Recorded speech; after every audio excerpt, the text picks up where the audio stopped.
relationships in the past, which have caused complete distraction for her. She's lost custody of her children. With regards to drug use, honesty is always the best policy. All right. Good luck to you. Court is. Notice how the judge immediately sets the tone here, reminding everyone that honesty is the key currency in his courtroom. Viewers, do you think most defendants actually take that to heart? Or is it just courtroom talk? Calling 2023 CR 3442 State versus Robin Huerta Hernandez. Can I have parties announced for the record for the state? Defense. This is Pauline Portillo for Ms. Robin Huerta Hernandez. And are you Ms. Hernandez? Yes, All right, and you need to slide over a little bit so that the state will have room. All right, did you review the document entitled Motion to Enter Adjudication of Guilt and Revoke Community Supervision with your attorney? Did you understand it? Yes. Are you the same Robin Huerta Hernandez who was placed on deferred adjudication in 2023 CR 3442 for the offense of possession of a controlled substance, penalty group 1 gram to 4 grams on August 17, 2023 for a period of 2 years? Is that you? Yes. All right, state. Your Honor, we wish to proceed on violation of condition number 4 in Bexar County, Texas. The defendant, Robin Huerta Hernandez, did then and there fail to report to the supervision officer as directed for the months of April, May, June, July, August, and September. This is huge. By pleading true to a violation, Robin is essentially admitting she broke the rules. That single word can swing her future from probation to years in prison. Would you roll the dice like that? 2024 in violation of condition number 4. How do you plead to that? True or not true? True. State. We waive and abandon the remainders. Any objections? No objections, Your Honor. Did you understand by pleading true to violation of condition number 4, the court could find it true? Here's where the judge drops the hammer, explaining that plea deals aren't binding on him. Quick legal insight. Judges are not bound by the state or defense's agreements. They hold final authority. It's a sobering reminder that probation is a contract with the court, not a bargaining chip. Grant the motion, find you guilty, sentence you up to 10 years in prison and up to a $10,000 fine? You need to Yes, speak. yes, Your Honor. Knowing that, do you still wish to plead true to violation of condition number 4? All right, so here's the thing. Let me explain this to you. You've entered a plea of true to violation of condition number 4. Maybe you and your attorney have worked out an agreement with the state. I don't have to follow that agreement. The reason why I don't have to follow that agreement is because you don't have a contract with the state or with your attorney. The contract is with the court, and that contract is your conditions of probation. So by pleading true to violation of condition number 4, I don't have to follow any agreement that has been reached between you and the state. It's just a recommendation, right? So you're looking up, I could revoke you and sentence you to 2 years. I could send you up to 10 years, and I can sentence you up to $10,000 fine. Do you understand? Knowing that, do you still wish to plead true to violation of condition number 4? All right, do you want to step back and talk to her some more? Yes. Yeah. Okay. Yes, Your Honor. Sure. All right, and you're Miss Hernandez? All right, so you had entered a plea of true to violation of condition number 4. The court explained to you what the implications of the plea of true, and I gave you time to confer with your counsel. So do you still wish to plead true to violation of condition number 4? Do you understand by pleading true to that violation, the court could find it true, grant the motion, find you guilty, and sentence you up to 10 years in prison and up to a $10,000 fine? Knowing that, do you still wish to plead true to violation of condition number 4? And is there a proposed agreement? Judge, so there's not really an agreement. Each side's asking for something different. As far as the state and what the state is asking for, we are asking that you deny the motion. However, we're asking for you to alter and amend her condition. We'll continue her on deferred, but alter and amend her conditions for a 1-year extension and order her to go to safety due to the struggles that she has had with reporting and failing to submit to her UAs. All right, defense, what are you requesting? Judge, we're asking for the extension of the 1 year as well, but instead of SafeP, we're asking for some form of supportive outpatient treatment. Since Miss Huerta Hernandez was released, she's been doing almost daily NA meetings online. She's been checking in with Miss Lanier, her pretrial supervision officer, which I have an email from her in Defendant's Exhibit 1 that she's been in full compliance, no violations on her GPS. Any I objection have a to? chance to review it. I have no objection. All right, I'll review that. And the MTR alleges drug use. This is the turning point. Robin's defense blames homelessness and abusive relationships for her failures. It's a humanizing moment. But will the judge see these as valid reasons or just excuses?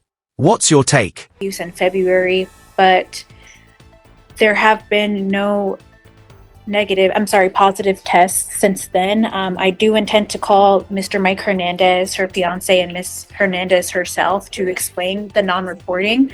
I urge the court, if they're between making a decision between SafeP and what I'm asking for, which is a supportive outpatient program, that they send Miss Huerta Hernandez for drug testing. I do believe she's going to come up negative. And I do believe that I'm going to put on some evidence. So why hasn't she been reporting? Judge, it seems like around the time that she stopped reporting in March, she was dealing with some homelessness. And she recently connected with her fiance, and she's now living with him, which was not a circumstance back when she stopped reporting.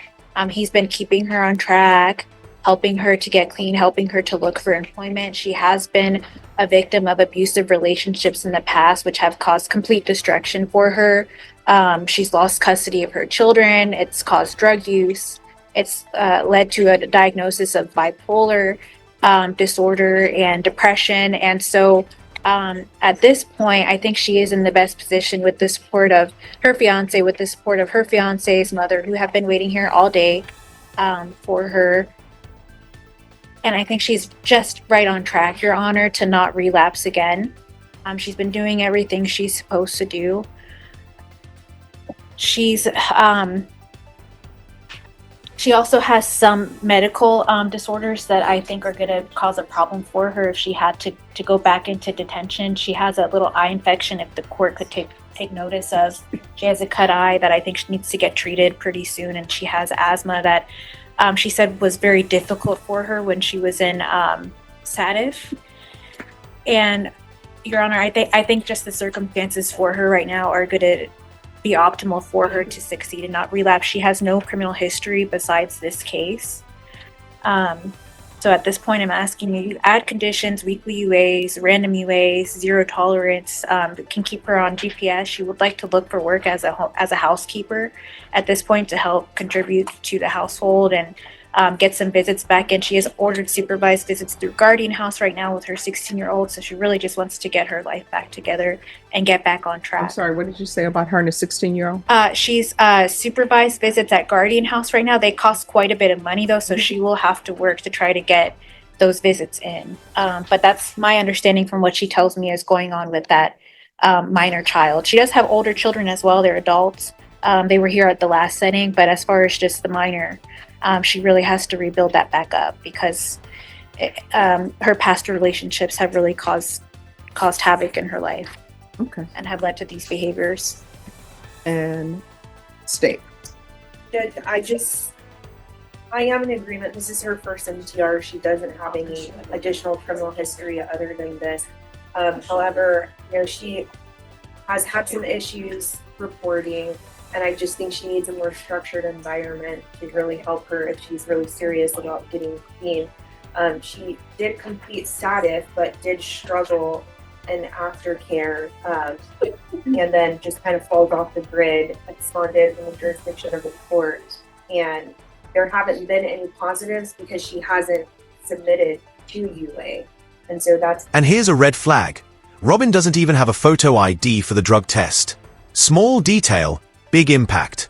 In court, even paperwork gaps can spiral into credibility issues. Why I'm asking for what I'm asking for, Your Honor. And Judge, I meant to tender Defendant's Exhibit 2 also, which is the verification that she's been attending the NA meeting. Mm-hmm. Mission and published to the court. Yes. If you drug tested today, what are the results going to be? Negative. All right, you're going to go do a drug test today. Bashan, She's going to go do a drug test with felony drug court. So if you could have her go, and I'm going to send you some information of who to contact, and they're going to want a photo ID. So if someone can, do you have a photo ID? I don't even know. Oh, they can take a photo, somebody take a picture of her and give it to them. You know, just send it. All right, we're going to come back with this. And she's in custody because she's late, correct? And you're on GPS and you're late. Why were you late? There was a long line outside, Your Honor, to get in on the courthouse. I was All right, here. So, Deputy, what we'll do is we're going to release her so she can go and do her UA. All right? Judge, will she be brought back here today? So should I just go ahead Oh, and wait? no. Yes, wait. She's going to go straight over there and she's going to come straight back. Her fiance is here. I'm sure he can drive her. Yeah, sounds good. Oh, I'm sorry, but her counsel, I should wait, right? Yes. For her to come back. Okay. And if you speak to Miss Abrams, she'll tell you where you need to go. Oh, and counsel, your exhibit you wanted me to review? Thank you. All right, and this is State of Texas versus Ross. And there it is. The twist. Despite her promises and emotional plea, the drug test came back dirty. The judge revokes probation and hands her 3 years. This is a brutal reminder. Courts reward honesty, but they punish deception even more. Robin Huerta Hernandez, you entered a plea to violation of condition number 4. You entered a plea of true. The court ordered a UA, and you informed the court that you would be negative. I'm sorry? Want to do that, and I oriented to you last meeting if you please, and I do want to change. I am changing. I have changed people, places, and things. I do have support now, family support, and nobody knew. I thought it was quick about me, and I'm sorry for lying. I do want to change, but I thought and I am. All right.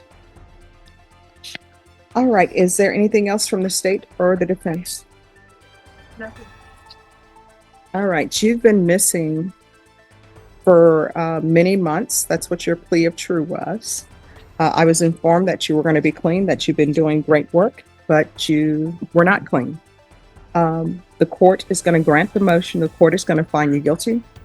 The court will revoke, request the therapeutic community. How much time are you asking for, state? Defense, what are you asking for? All right. The court will sentence you to 3 years in the prison, give you credit for any time served, and the court will retain jurisdiction. Did you review the document entitled Trial Court Certification of Defendant's Rights to Appeal with your attorney? Did you understand it and sign it? Right.